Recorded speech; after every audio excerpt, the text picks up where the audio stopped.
అసలు ఈ రోజుల్లో తల్లిదండ్రులు పిల్లల పట్ల ఎంత బాధ్యతగా ఉంటున్నారు ఈ వీడియోలో చర్చించుకుంటున్నాం. ఫస్ట్ టైం కనుక మన ఛానల్ చూస్తుంటే సబ్స్క్రైబ్ చేసుకోండి. ఇక విషయానికి వచ్చేద్దాం. ఫస్ట్ తల్లిదండ్రులు పిల్లల్ని రెడీ చేసి స్కూల్ వ్యాన్ వచ్చే టైంకి రోడ్డు మీద ఉండాలనే ఆలోచన కూడా ఉండదు. ఆ స్కూల్ వ్యాన్ వస్తుంది, వచ్చి డ్రైవర్ గారు హారన్ కొడుతుంటే అప్పుడు నిదానంగా పిల్లల్ని తీసుకొని వెళ్తారు. ఈలోపు రోడ్డు మీద ఎంత ట్రాఫిక్ ఆగిపోతుంది ఏమన్నా ఆలోచిస్తున్నారా? లేదు.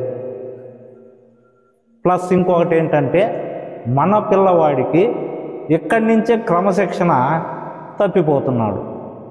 ఆడికి తెలియట్లే, అరే వ్యాన్ రాకముందే మనం 5 మినిట్స్ ముందు రోడ్డు మీద ఉందామని ఇక్కడి నుంచే తెలుసుకోలేకపోతున్నాడు. ఎప్పుడైనా వెళ్ళవచ్చులే. డిసిప్లిన్ దెబ్బతీస్తున్నారు. అది చేసేది మీరే. నెక్స్ట్ స్కూల్కి వెళ్తారు. అక్కడ టీచర్ ఏదో మార్కులు తగ్గాయనో లేదా అల్లరి చేస్తున్నాడనో 2 దెబ్బలు వేస్తాడు. మన పిల్లవాడు వచ్చి, నానా నన్ను ఈరోజు మా సార్ కొట్టాడు లేదా మా మేడం కొట్టింది అని చెప్పగానే ఇంకా మనోళ్ళు ఆ టీచర్ మీదకి వెళ్ళిపోతారు. మీ స్కూల్లో మా అబ్బాయిని చదివిస్తుంటే ఇంత డబ్బు పెట్టి మీరు కొట్టడానికే అని వాళ్ళ మీదకి వెళ్ళిపోతారు. టీవీ వాళ్ళని పిలిపిస్తారు. ఆ టీవీలో స్క్రోలింగ్ కూడా వేసేస్తారు. నానా రచ్చ చేసేస్తారు. అక్కడ మీ పిల్లవాడు ఏమనుకుంటాడు? ఇంకా చదువుతాడా? ప్రతిదానికి మా తల్లిదండ్రులు సపోర్ట్ చేస్తున్నారులే అని విచ్చలవిడిగా తయారైపోతారు. ఇది చేస్తున్నది ఎవరు? మీరే. ఏం టీచర్ ఏమన్నా మీ పిల్లవాడి మీద కోపమా? లేదే. లేకపోతే ఏమన్నా ఆస్తి తగాదాలు ఉన్నాయా? అవి లేవే.